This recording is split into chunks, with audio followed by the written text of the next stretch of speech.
welcome to this royal episode of Q&A. I'm Tony Jones. Tomorrow night, the future British King, Prince William, will marry commoner Kate Middleton in a ceremony broadcast to the largest international television audience of all time.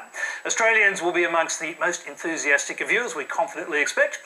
There are still plenty of passionate Republicans agitating for an Australian head of state. So where does our constitutional future lie? Well, tonight, we've gathered an audience and a panel of Australians with strong views on the monarchy to watch a new documentary that charts our relationship with Queen Elizabeth and her family. When we come back in a little under an hour, we'll be asking whether the British monarchy is the right institution for Australia's future. So join us now to watch a royal romance. And stay with us afterwards for a royal Q&A.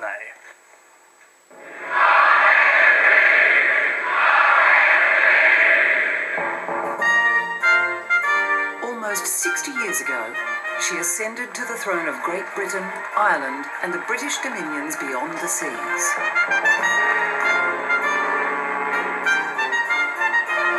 Since then, many of those dominions have gone their separate ways. But not this one. She is still Elizabeth II, by the grace of God, Queen of Australia. The Australian population that welcomed the young Queen Elizabeth in 1954 was overwhelmingly of British and Irish ancestry. A smaller, simpler nation, starved of glamour. We thought they were beautiful. She was so slim and young, and the Duke, putting it bluntly, was this handsome, tall, blonde-haired man. The royals were our answer to Hollywood, I suppose. In the following decades, Elizabeth has toured Australia 14 more times, and the relationship has survived some rocky moments. Well, it's not every day you sit down with the Queen of Great Britain and tell her you don't need her anymore. Yet today, the Queen of Great Britain is still, it seems, needed by Australia.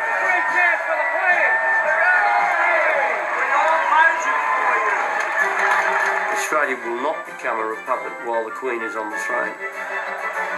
This is the story of a passionate love affair between a young woman and a young nation, and why this romance has been so enduring for so many. But what will happen after Elizabeth? Will her heir see the end of the monarchy in Australia?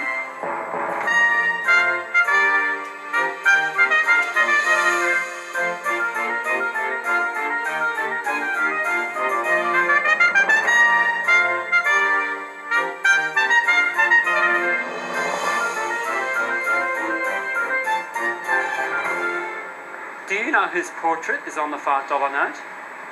Oh, wow. $5? Oh, it's a lady. Jermaine Greer? Um... I have no idea, no. I think it's the Queen.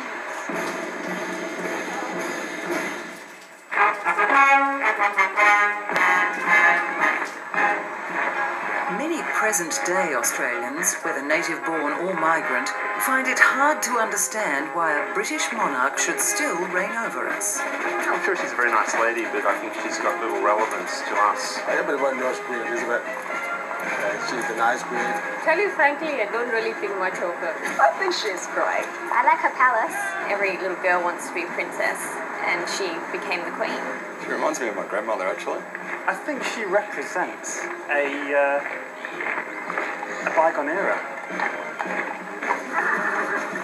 But in the austere years following World War II, the young Princess Elizabeth made a coming-of-age pledge that has steered her life ever since. I declare before you all that my whole life, whether it be long or short, shall be devoted to your service and to the service of our great imperial family to which we all belong.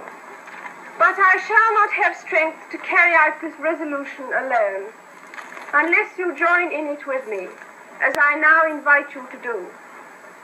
Well, I was 11 years of age at the time, and I thought, well, that seems rather nice, doesn't it? She considers us to be a royal family in ourselves, that we all belong to the one family. And it was during that time that I became very besotted with Princess Elizabeth, as she then was, as she married Prince Philip, the Duke of Edinburgh.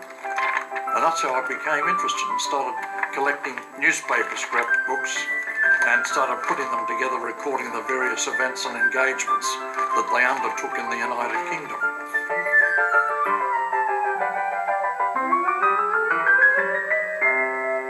Yet Elizabeth was not born to be queen.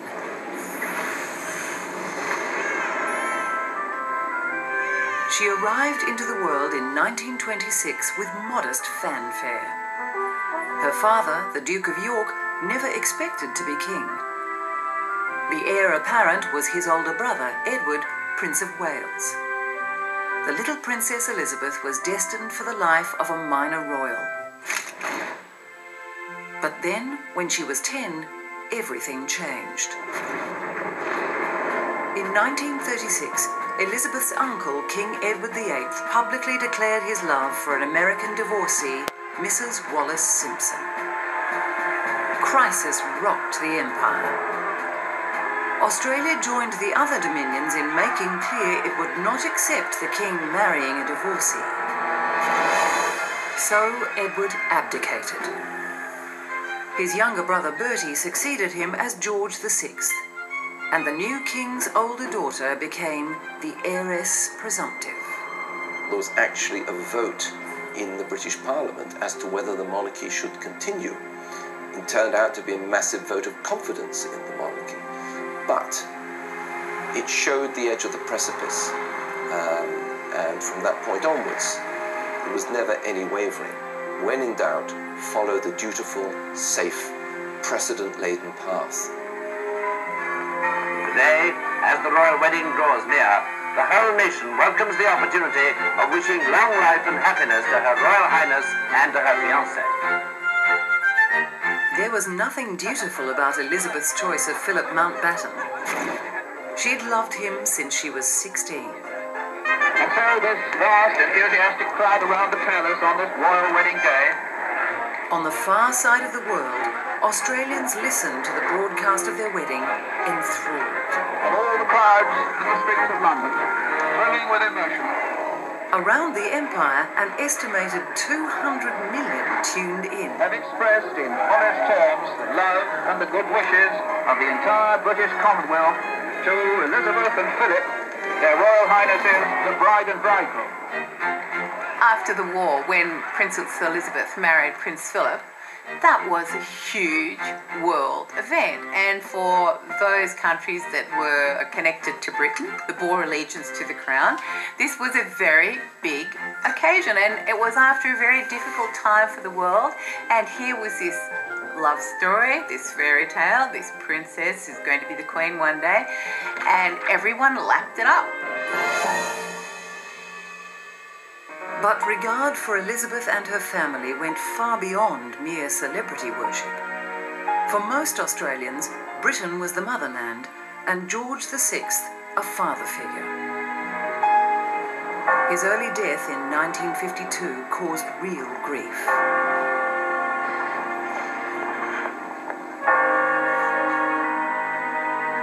When King George died, I came home from school and I could remember Mum said, "Sit down, I have something sad to tell you. The king is dead." And I remember crying as a little girl. So that's the sort of feeling that you had in those days for the monarchy. I couldn't go quick enough to the cinema that week to see the funeral arrangements and the actual funeral taking place. A nation mourns, even as it goes about its daily tasks. No pomp, no panoply. For this is the new world. But the king lived here too, deep in the hearts of his people. King George VI was greatly admired in Australia, so I had King George VI up in my bedroom when I was a boy, and I don't think I would have been the only one. I was just a normal Australian boy growing up in a household which respected the royal family. I think all Australians, or most Australians, did in those days. There might have been a few rebels who didn't, but... Tens of millions of children throughout the British Commonwealth sorrow at the passing of a well-loved king, and rejoice in the accession of a young and beautiful girl who from this day forth shall be their queen. Elizabeth II, in her 26th year, the mother of children, sits upon the mightiest and most enduring throne in the world. But Britain was not as mighty as it had been. India, the jewel in the crown, had already gone. Within a decade, many of its prized territories would be independent republics. The young Queen's coronation would turn out to be the Empire's last hurrah. In London, 3 million British subjects, including more than the occasional Australian, lined the streets to cheer her. I decided to go to the coronation, but to go early in the evening before and be there all night. I took the piano accordion with me. I never went anywhere without it in those days. And off we went, and when we got there, it was drizzling rain, and so I got the blanket over the accordion over my shoulders. Anybody who was fool enough to stop, I would play Waltzing Matilda to them. Waltzing Matilda, waltzing Matilda, you'll come a waltzing Matilda with me. He sang as he watched, wait until his billy boiled, you'll come a waltzing Matilda with me. Then in the morning, round the corner comes this wonderful coach. It was as if the sun came out, you know, it was just amazing, and to see them in that coach and the heart go boom, boom, boom, boom. It was marvellous to be in the Abbey and see this little beautiful creature coming in. 24-year-old Heather Menzies attended the coronation with her father, the Australian Prime Minister, Robert Menzies. Really, I was quite overwhelmed at her courage. The guts of a girl of that age to be able to go through what she went through. It was extraordinary.